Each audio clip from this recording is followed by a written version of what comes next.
All right, y'all, welcome to this video.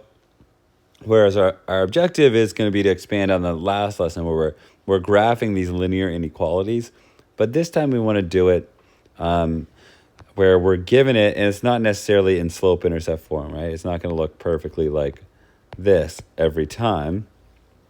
We might have to solve for y first to get it to slope-intercept form so that we can graph it. And so that's exactly what we're going to do here. We are going to solve for y. So to do that, to graph this inequality, we want to solve for y, put it in slope-intercept form. I need to get rid of this x term, right? I need to get rid of and the coefficient to y. I need to get rid of everything that isn't y, essentially, right? And so I'll start by subtracting away the x term here because this is a positive 2x. I'll subtract 2x from both sides to get rid of the positive 2x. And so this cancels. I'm left with 4y is less than. Now, a lot of students might say 8 minus 2x, and they might write 6x. But this is not true because 2x and 8 are not like terms, right? This has a variable, and this is a constant. It has no variable. Because they are not like terms, we cannot combine them, so we simply just leave it as 8 minus 2x. So I still have this coefficient to y here. Coefficients mean multiplication. To get rid of coefficients, I do division. These cancel. I'm left with y is, not equal to. Y is less than. I had to do 8 divided by 4, right? Both of these numbers are being divided by 4. So 8 divided by 4 is 2. And negative 2x divided by 4, that doesn't go in evenly, so I can leave it as a fraction, so I can leave it as negative 2 over 4x. If you're good at simplifying fractions, you would know that it's also y is less than 2 minus 1 half x. They're both just technically the same line, so it's not a huge deal on simplifying the fraction. So I'll graph the one in the red, technically, even though they're the same line, but just to walk you through the steps. We'll identify our parts. Our slope is negative 2 over 4. And our b is 2. Remember, b is the constant, the y-intercept, the number by itself. And the slope is the coefficient to x, right? The number in front of it. And so this tells me I begin at 2 on the y-axis. I go down 2 over 4. Down 2 over 4. Now I'm going to zoom in on the sign here. Right? I have a less than symbol. There is no equal sign here, so I'm going to do a dashed line.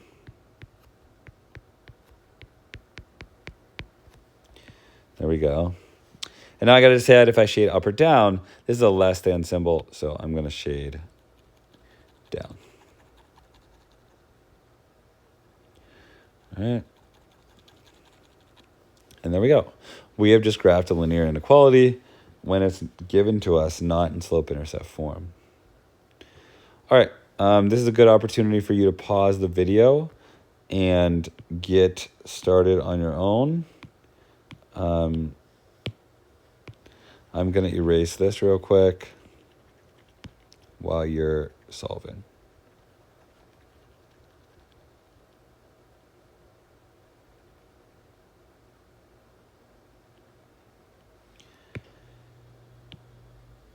All right, hopefully you have solved UDO1 on your own and you're ready to go over it. I'm going to go through it pretty quickly since it is a UDO. I'm going to start by subtracting 6x from both sides. These cancel.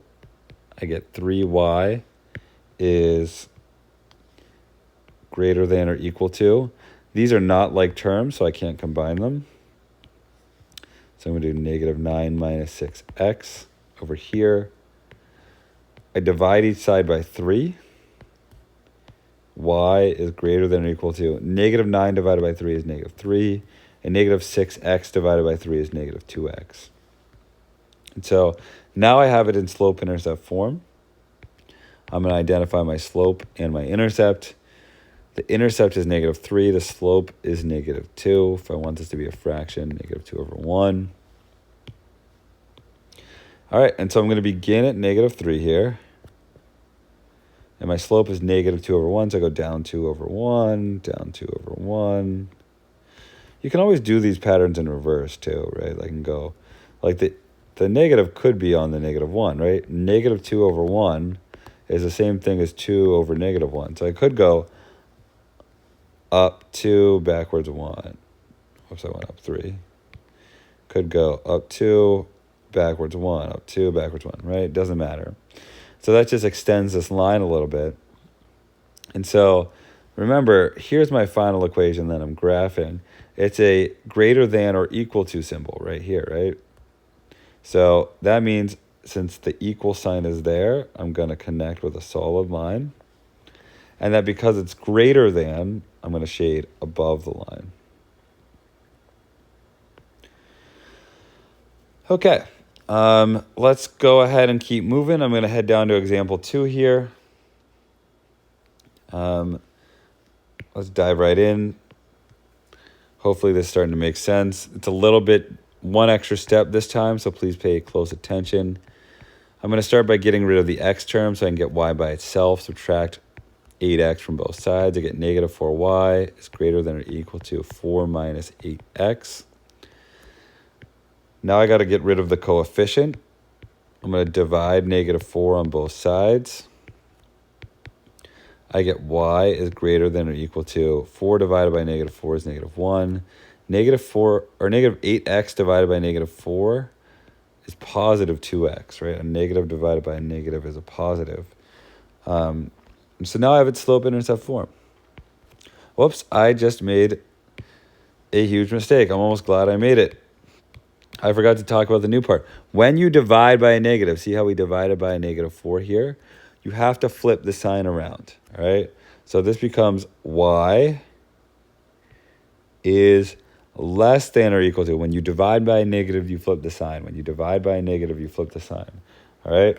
So we get y is less than or equal to, and now I have my -1 plus 2x, okay?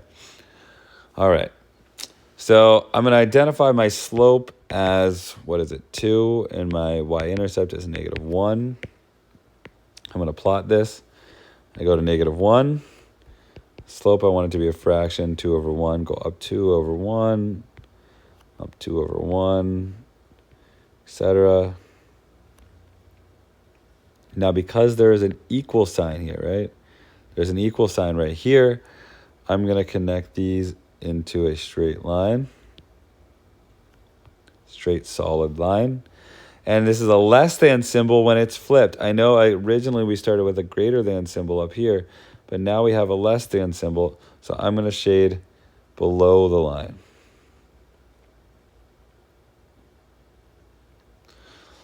Okay. And so now we're really getting tricky. You got to solve for y. You got to know when to flip the sign. You got to be able to identify the slope and y-intercept. You have to be able to graph. Knowing that, you have to know if it's a solid or a dashed line. You have to know which direction to shade. And so there's a lot of information that goes into this. Okay, it's your turn to try it. So why don't you go ahead and do 2 on your own. Pause the video, and I'll be here to go over it when you're done.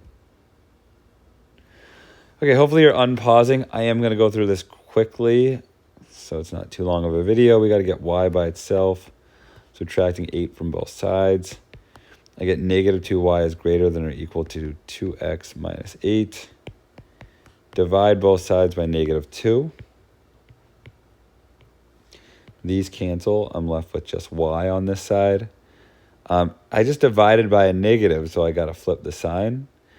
And now I'm going to divide by -2 on this side. 2 divided by -2 is -1x.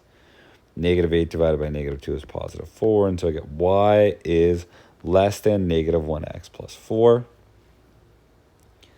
I will identify my slope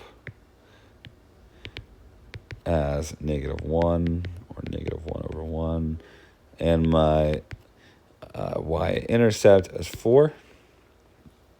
So I'm going to start at 4, down 1/1, down 1/1, down 1/1, down 1/1. Is this a dashed or solid line? I want you to think about that for a second. This is a dashed line. because there's no equal sign. And the last step, this is a less than sign in the final equation. So I'm going to shade below the line. All right, everyone. This is a pretty challenging lesson, so hopefully it makes a little bit of sense. And we, like always, if you have questions,